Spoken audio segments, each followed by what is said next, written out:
Thank you to all my channel members, including my fan appreciation level members and my contributor level members, for helping support the YouTube channel. Hello, and welcome to my channel. My name is Jonathan Cohn, and today I have my book review of the book On To The Asteroid by Travis S. Taylor and Les Johnson. It's really hard for me not to call it On To The Asteroid. It's On To The Asteroid, 2 words. Anyway, this is the second book in their Space Excursions duology that they wrote. The first book is Back to the Moon, which I reviewed last month. You can just look up Back to the Moon book review Jonathan Cohn, you'll find it. And I reviewed this book, and I absolutely loved the first book. Absolutely loved it. I gave it like a 9.2 or 9.3. Like, I loved it so much last month. And so I wanted to continue with the series because it's a duology. And so I picked up On To The Asteroid. And while it is a competently done book, it didn't work as well for me. The first book is like a rescue mission on the moon, basically, is the basic premise of the first book. The second book is about there's this asteroid that is heading to Earth, and the only way to stop it is to send out astronauts to the asteroid to try to move it, basically. They have this technology that they can use to try to move it. And it just, as a book, it just didn't quite work out quite the way I was hoping it would.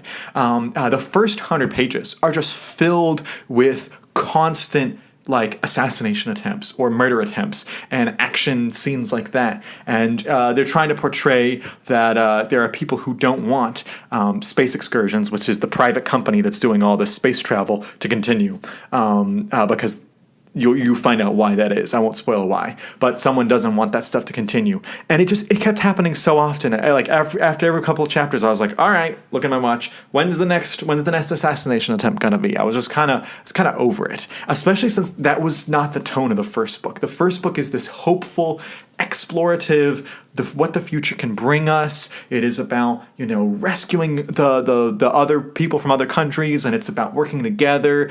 Business and government, there's this hopeful optimism to book one that I absolutely loved. That is exactly what I like from hard science fiction, and it's the same characters, it's the same world building. It takes place a year or so, a couple of years after, maybe it's 5 years, but it takes place after the first book. But this book does not have that hopefulness. In fact, it has quite a sense of pessimism to it, and it has all those action sequences at the beginning that, while making it exciting, didn't feel like it fit with the series, and it was just kind of disappointing. And then the rest of the book is about them sending the astronauts to the asteroid, the astronauts getting stranded on the asteroid, and then them trying to find a way to move it and get home in time.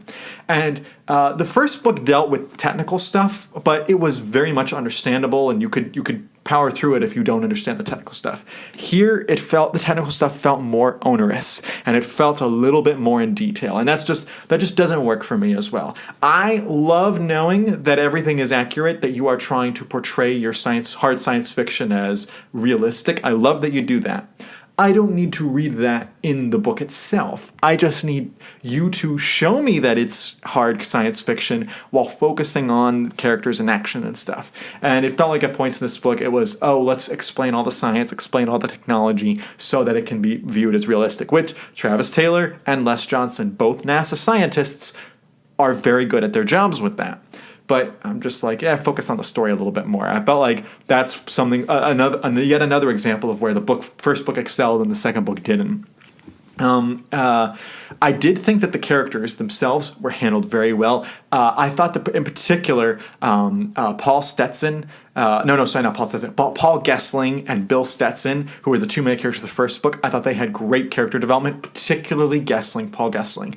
I also thought that Gary Childers, although I pronounce it Childers because my boss at school is named Mr. Childers, but anyway, Gary Childers also had really interesting character development in this book. I really was impressed by his character development, so I did like that. I thought it was interesting throwing in the Russians of this book. It's the Americans, the Chinese, and the Russians, whereas the previous book was just the Americans and the Chinese. So that did add a little bit of interest to me. But the third act, everything coming together, everyone having to save the day, work together, that type of stuff was competently done. So I don't want you to sound like this is a bad book in any way. I think it's competently well produced. It just didn't feel as good or as entertaining or as quickly paced or as tight or anything of that stuff that the first book did. And they're pretty much the same length in books, but there's definitely a difference to the two of them. I will give the overall book like a 6.5 out of 10. It's not bad. In fact, I think it's in some ways, in a few ways, good. It's just not amazing. It's just not great like the first book was. I've said that many times. And I think that Les Johnson in particular, who I've met and interviewed on the channel, just look up Les Johnson interview, you'll find it. I think Les is great. And not only did his first book here work really well, his first solo book, Mission to Metheny, is a great hard science fiction with dabblings of like space fantasy stuff. But it's a great science fiction novel. And so I know that Les Johnson turns in some great stuff, so I'm really excited to continue reading them.